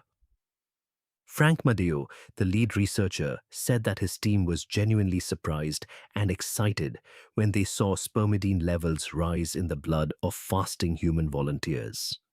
It was the missing piece of a puzzle they had been working on for over a decade. Why does this matter for you practically? Because spermidine also exists naturally in food. Mushrooms, peas, aged cheese, and wheat germ all contain meaningful amounts. But the richest food source discovered so far is a Japanese fermented soybean dish called natto. And this connects to something truly remarkable. On the island of Okinawa in Japan, one of the world's 5 blue zones, people regularly live active, healthy lives past 90 and even 100. Their traditional diet is naturally packed with autophagy promoting foods. Natto green tea, sweet potatoes, turmeric. They also practice harahachi, boo eating until only 80% full, a gentle form of calorie restriction that naturally supports the cleanup side of the seesaw. These centenarians activated their cellular cleanup for generations, not through extreme fasting or expensive supplements, just through food, gentle eating habits, and a lifestyle that gives the body time to clean and rebuild. Their traditions had it figured out long before modern science caught up. The third amplifier is sleep. A 2017 study in Current Biology found that autophagy follows your body's internal clock and peaks during sleep and the overnight fast that comes with it. Even one night of significantly disrupted sleep reduced autophagy activity measurably, especially in the brain. Your brain cells, unlike most other cells, rarely replace themselves. They need to last your entire life, which means keeping them clean through autophagy is especially important. So when you eat late at night and sleep poorly, you are interrupting two cleanup signals at the same time. Just moving your last meal a couple of hours earlier can make a real difference. Cannot do everything every day. That is completely fine. Pick one or two things and stick with them. You do not need a perfect protocol. You need a sustainable one. Now, I want to address something directly because I know some of you are wondering about it. Is fasting stressful for the body? Could it do more harm than good? The answer depends entirely on how much stress we are talking about. There is a concept in biology called hormesis. The idea is straightforward. A small, manageable dose of stress actually makes your body stronger. Exercise is the perfect example. When you lift a weight, you create tiny amounts of damage in your muscle fibers. That sounds bad, but it is actually the signal that tells your body to rebuild those fibers stronger than before. The small stress led to a positive adaptation. Fasting works the same way. A 16 to 18-hour fast is a gentle challenge. It activates your cell's defense and repair systems, including autophagy. You come out of it better than you went in. But a 72-hour water fast while exercising intensely is an emergency. Your body responds completely differently. Cortisol, your stress hormone, rises sharply. Thyroid function can slow down. Muscle breakdown accelerates. You are no longer cleaning house. You are in crisis. So the goal is not more fasting is always better. The goal is the right amount. Enough challenge to activate cleanup. Enough recovery through good food and good sleep to let the repair actually happen. Think of it as a sweet spot. Not too little stress, not too much. Just enough to wake up your body's repair systems without overwhelming them. And you can tell when you have crossed the line. If you are fasting consistently and your strength is dropping, your sleep is getting worse, you feel cold all the time, or your resting heart rate is elevated, those are clear signals. Back off. Eat more for a week or so, then reintroduce fasting gently. Listening to your body is not weakness. It is intelligence. Some people should not fast without medical guidance. Anyone pregnant or breastfeeding, anyone with eating disorders, insulin-dependent diabetes, chronic kidney disease, or anyone significantly underweight. Please talk to your doctor first. This brings us to the most important takeaway from everything we have discussed. And it is beautifully simple. Your body needs time to build and time to clean. Both are essential. And your body already knows how to do both. During the day when you eat and move, you are in building mode. At night when you sleep and naturally fast, you are in cleaning mode. That is the rhythm your body was designed for. The reason so many people feel tired and worn down is not that this system stopped working. It is that modern life accidentally disrupted it. Eating from morning until late at night, snacking before bed, sleeping irregularly. The cleanup crew barely gets a shift. The fix is not dramatic. Build during the day. Eat enough protein, enough nutrients, enough real food to fuel the construction. Your eating window matters just as much as your fasting window, so make it count. Clean during the night. Stop eating a few hours before bed. Protect your sleep. Give the cleanup crew time to work uninterrupted. Move your body regularly, even gently. A daily walk is more powerful than most people realize. Eat real food, especially mushrooms, green tea, berries, and fermented foods. And most importantly, be consistent. Not perfect.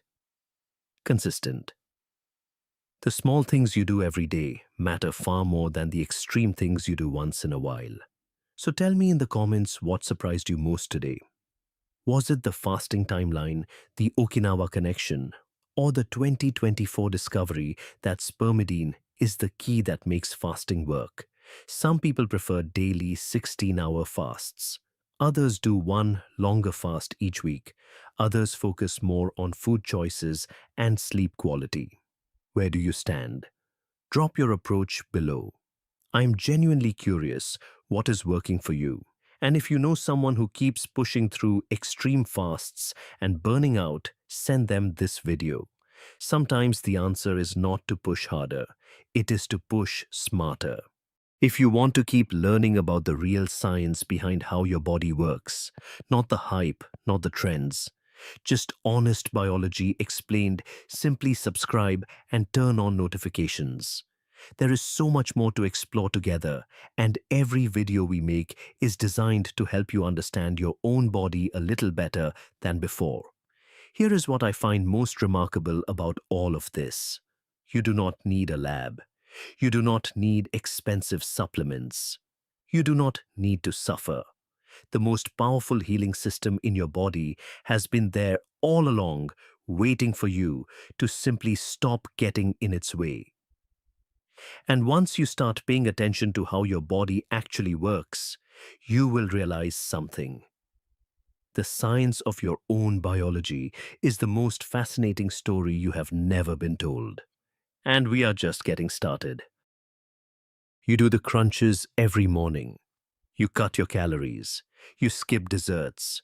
You go for runs until your knees ache. Yet, that stubborn belly refuses to budge.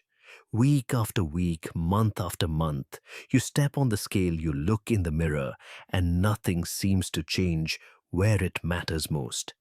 Here is the uncomfortable truth that nobody tells you. The problem is not your discipline. The problem is not your effort. You are not lazy. You are not weak. The problem is that you have been fighting the wrong enemy this entire time.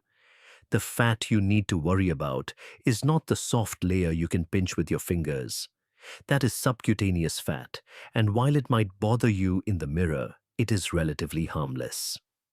The real threat lives deeper inside your body, hidden from view, wrapped around your liver, your pancreas, your intestines. This is visceral fat, and this is what we are going to talk about today. How to lose it fast, using an approach backed by Japanese scientific research.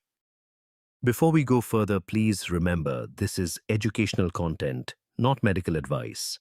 If you have any health conditions, talk to your healthcare provider before making changes to your diet or exercise routine. Now let me show you why everything you thought you knew about belly fat might be wrong. There are two types of fat in your belly area, and understanding the difference changes everything. The first type is subcutaneous fat. This is the fat that sits right beneath your skin. When you pinch your belly and grab a handful that is subcutaneous fat, it is soft, it is squishy, and honestly, it is not the dangerous one. The second type is visceral fat. This fat sits deep inside your abdominal cavity. You cannot pinch it because it is behind your abdominal muscles surrounding your internal organs. When someone has a belly that looks firm and pushes outward, almost like a hard ball, that is often a sign of significant visceral fat accumulation. Here is something that might surprise you. You can look completely normal, even slim, and still have dangerous levels of visceral fat inside. Doctors call this condition TOFI, which stands for thin outside fat inside. Research shows that about 14% of people with a normal body mass index actually carry high levels of visceral fat. Their arms are slim, their face looks thin, they fit into normal-sized clothes, but inside their organs are surrounded by this hidden fat. Two people can have the exact same waist measurement and look identical from the outside, yet one might have 3 times more visceral fat than the other. The mirror lies. The scale lies. Even your waist measurement can be misleading. This is why visceral fat is so dangerous. It hides in plain sight. So how do you know if you might have visceral fat? Here is a simple test you can do right now. Relax your stomach muscles completely. Now press your fingers into your belly. If it feels soft and you can push in easily, you likely have mostly subcutaneous fat. But if your belly feels firm and resists your fingers even when you are relaxed, that firmness is coming from internal pressure from visceral fat, pushing your abdominal wall outward. Another indicator is your waist measurement. For men, a waist circumference over 102 centimeters, that is about 40 inches, suggests elevated visceral fat. For women, the threshold is 88 centimeters, or about 35 inches. Now, why should you care? Why is visceral fat so much more dangerous than the fat you can see? The answer lies in what visceral fat actually does inside your body. Most people think of fat as passive storage, like a warehouse where your body keeps extra energy. But visceral fat does not just sit there. It behaves like an active organ, constantly producing and releasing chemicals into your bloodstream. Visceral fat releases inflammatory substances called cytokines. These include things like interleukin-6 and tumor necrosis factor alpha. Do not worry about remembering these names. What matters is understanding what they do. These inflammatory chemicals spread throughout your body and cause chronic low-grade inflammation. This inflammation damages your blood vessels, stresses your organs, and disrupts your metabolism. But here is where visceral fat becomes especially dangerous. Because of where it sits in your body, the chemicals it releases go directly into your portal vein. This is the major blood vessel that carries blood straight to your liver. So your liver, which is responsible for processing nutrients, regulating blood sugar, and filtering toxins, gets hit first and hardest by everything visceral fat produces. This leads to a problem called insulin resistance. Let me explain this simply because understanding this mechanism is key to understanding why visceral fat is so harmful. Normally, when you eat, your blood sugar rises. Your pancreas releases insulin, and insulin tells your cells to open up and absorb that sugar for energy. It works like a key opening a door. Insulin is the key, your cells are the door, and sugar is what needs to get through. But when visceral fat floods your liver with inflammatory chemicals, your cells start ignoring insulin's signal. The key stops working properly. Sugar stays in your bloodstream instead of entering your cells. Your pancreas responds by producing even more insulin, trying harder to get the message through. More keys, same stuck doors. This creates a vicious cycle: high blood sugar and high insulin at the same time. Over time, this leads to type 2 diabetes, heart disease, high blood pressure, and a collection of problems doctors call metabolic syndrome. And it all starts with visceral fat quietly pumping inflammatory chemicals into your liver. There is another concern that many people wonder about. Does visceral fat cause cancer? Let me be clear. Visceral fat is not cancer. It is not made of cancer cells. However, visceral fat creates conditions that can increase cancer risk. The constant inflammation from visceral fat damages cells over time. The elevated insulin and a related hormone called IGF-1, which stands for insulin-like growth factor, promote cell growth and division. When you combine chronic inflammation with signals telling cells to multiply faster, you create an environment where cancer is more likely to develop. This is why doctors often refer to visceral fat as a silent risk factor. You cannot see it, you cannot feel it causing damage, but it quietly increases your risk for serious diseases. So if visceral fat is so dangerous, why is it so hard to lose? Why do crunches and sit-ups seem useless against it? First, you cannot target fat loss to a specific area by exercising the muscles there. When you do crunches, you strengthen your abdominal muscles, but you do not burn the fat sitting on top of them or behind them. Fat loss happens throughout your body, based on genetics and hormones, not based on which muscles you exercise. Second, extreme calorie restriction often backfires. When you drastically cut your food intake, your body interprets this as a famine. It slows down your metabolism to conserve energy. And here is the cruel part. Your body tends to protect visceral fat during starvation because visceral fat is a concentrated energy reserve close to vital organs. So you might lose muscle, you might lose water weight, but the visceral fat stubbornly remains. However, there is good news. Visceral fat has a characteristic that works in your favor. It is more sensitive to insulin than subcutaneous fat. This means when insulin levels are high, visceral fat accumulates quickly. But when insulin levels drop, visceral fat is also released more readily than other fat stores. This is the key insight that Japanese researchers have leveraged. The solution is not about suffering through extreme diets or punishing exercise. It is about sending the right biological signals that tell your body to release visceral fat. Let me show you the four main tools that research supports. The first tool is mild fasting, and by mild I mean a 12 to 16-hour window without eating.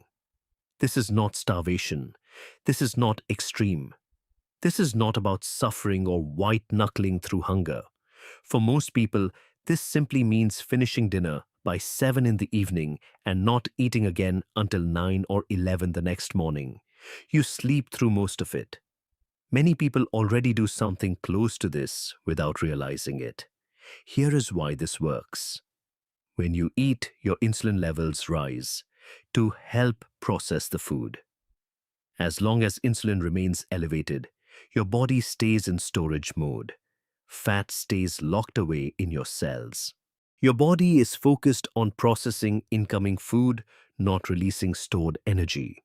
But when you stop eating for an extended period, insulin drops to its baseline level. This low insulin state sends a clear signal to your body. It says there is no incoming food right now, so let us use our stored energy instead. Because visceral fat is more insulin sensitive, it responds to this signal faster than subcutaneous fat. During the fasting window, your body preferentially taps into visceral fat stores for energy. You are not starving yourself. You are not depriving your body of nutrients. You are simply creating a window, a period of time where insulin stays low enough for fat release to happen naturally. Now, there are important situations where you should not do fasting. If you are under high chronic stress or not sleeping well, your cortisol levels are already elevated. Adding fasting stress on top of that can backfire and actually promote fat storage around your midsection. If you have a history of eating disorders, fasting can trigger unhealthy patterns. If you are pregnant or breastfeeding, your body needs consistent nutrition. And if you have diabetes and take medication, you need to consult your doctor first because fasting affects blood sugar levels. The second tool is exercise at the right intensity. And this is where many people go wrong. They either exercise too little to make a difference, or they push too hard and accidentally trigger responses that protect visceral fat. There was a study where participants did 45-minute cycling sessions just twice per week at 75% of their maximum capacity. After 2 months, they had lost 48% of their visceral fat, nearly half of it gone. But here is the remarkable part. Their body weight barely changed. The scale showed almost the same number, but the dangerous fat around their organs had been cut nearly in half.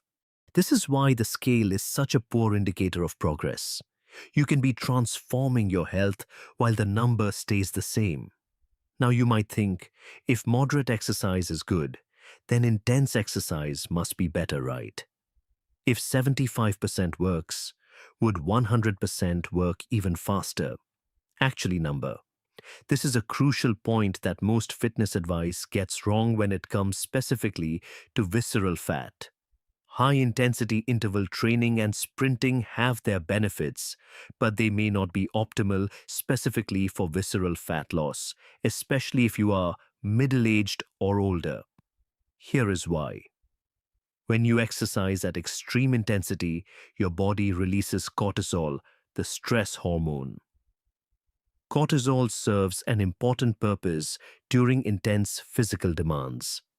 But cortisol also signals your body to hold on to visceral fat. It is part of the survival response. Your body thinks this person is under serious stress. Better keep energy reserves close to vital organs. At 75% intensity, something different happens. Your body releases catecholamines, which are hormones that trigger fat burning. These hormones activate receptors on fat cells called beta-adrenergic receptors, and visceral fat has a lot of these receptors. So you get strong fat-burning signals without triggering the stress response that protects visceral fat. This is the sweet spot. Hard enough to activate fat burning, not so hard that you trigger survival mode. But how do you know if you are at 75% without wearing a heart rate monitor? Use the talk test. At the right intensity, you can speak in complete sentences, but you sound a little breathless, and you would rather not have a long conversation. If you can chat normally without any effort, you are going too easy. If you can only gasp out a few words between breaths, you are going too hard. The type of exercise matters less than the intensity. Walking briskly uphill, cycling, swimming, rowing, any of these work. What matters is hitting that moderate to vigorous zone and staying there for about 45 minutes at least 2 or 3 times per week. There is another important difference between exercise and dieting. When you restrict calories, your body adapts. Your metabolism slows down. You hit a plateau where further restriction stops producing results. But with exercise, research shows a dose-response relationship for visceral fat. The more consistently you exercise at the right intensity, the more visceral fat you lose. There is no upper limit where it stops working. The third tool involves your diet, specifically colorful vegetables rich in compounds called carotenoids. Carotenoids are the natural pigments that give vegetables their vibrant colors. The orange in carrots and sweet potatoes, the red in tomatoes and bell peppers, the deep green in spinach and kale. These are not just colors. They are powerful compounds that affect your metabolism. A Japanese research study had participants consume carotenoid-rich vegetable beverages for 8 weeks. At the end of the study, all groups showed significant reductions in visceral fat.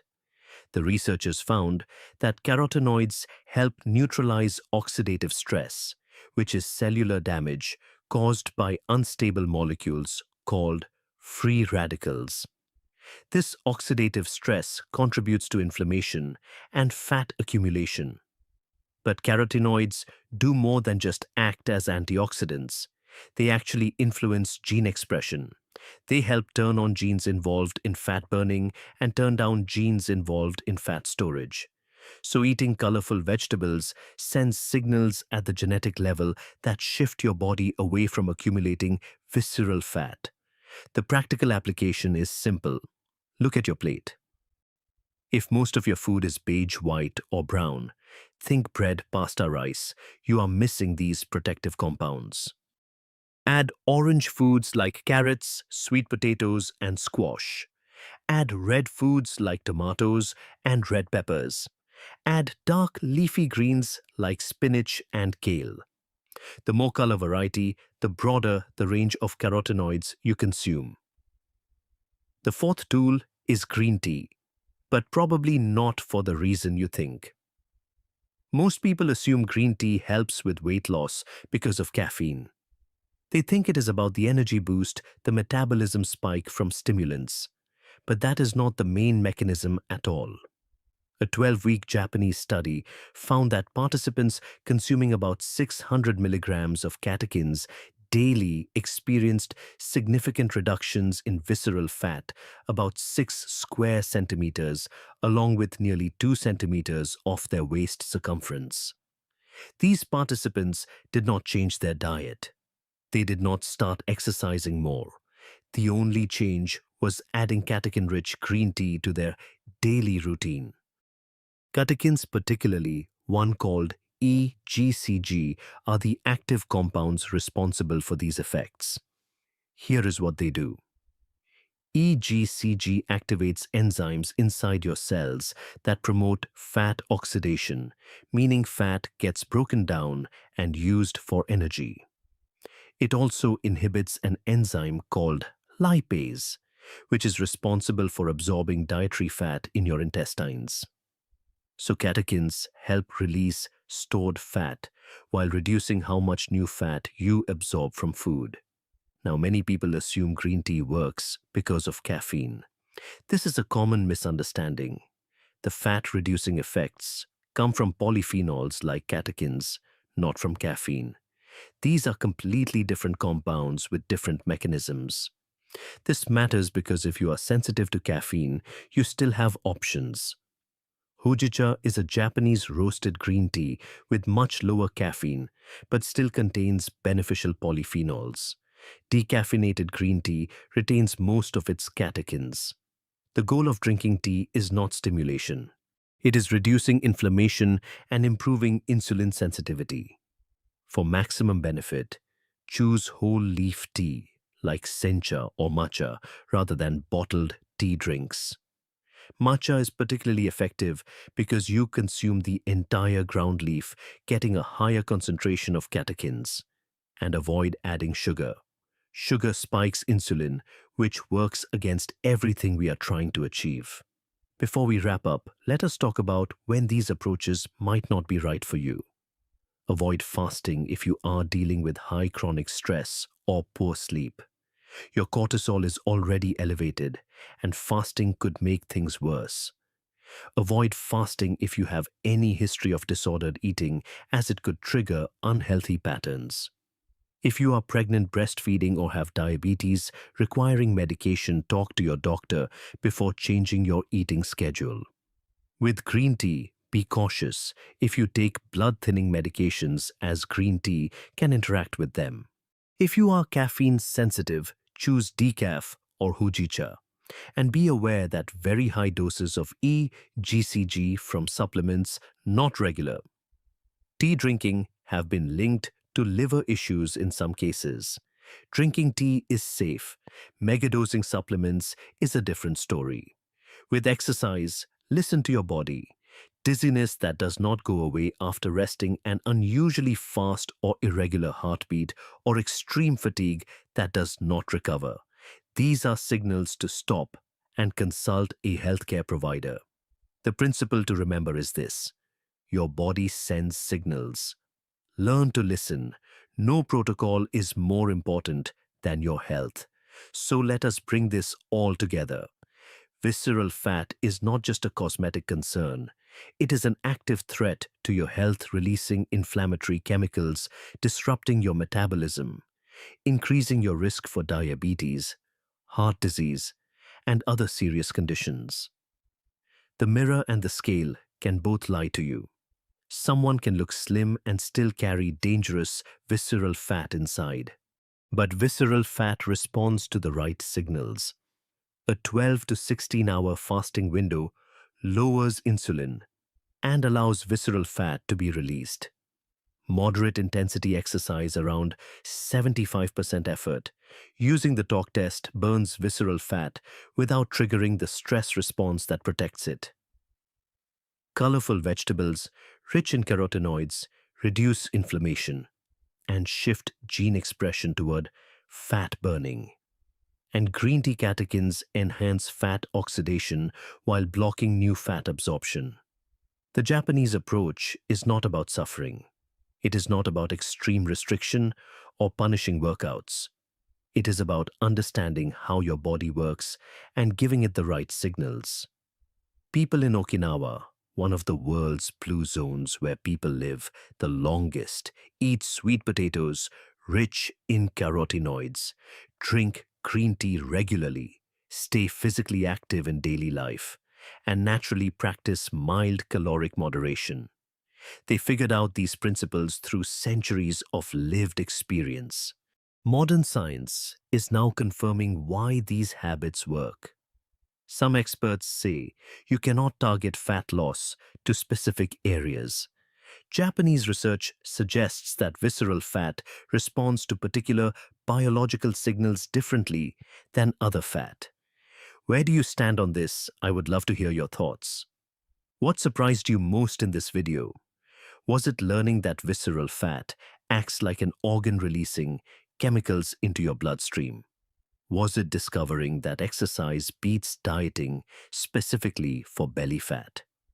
Was it the fact that you can lose nearly half your visceral fat without the scale moving at all? Let me know in the comments below. And if you know someone who has been frustrated, doing everything right, but unable to lose that stubborn belly, share this video with them. The answer might not be trying harder. It might be trying smarter, working with your biology instead of against it. If you found this helpful, consider subscribing for more science-based health content.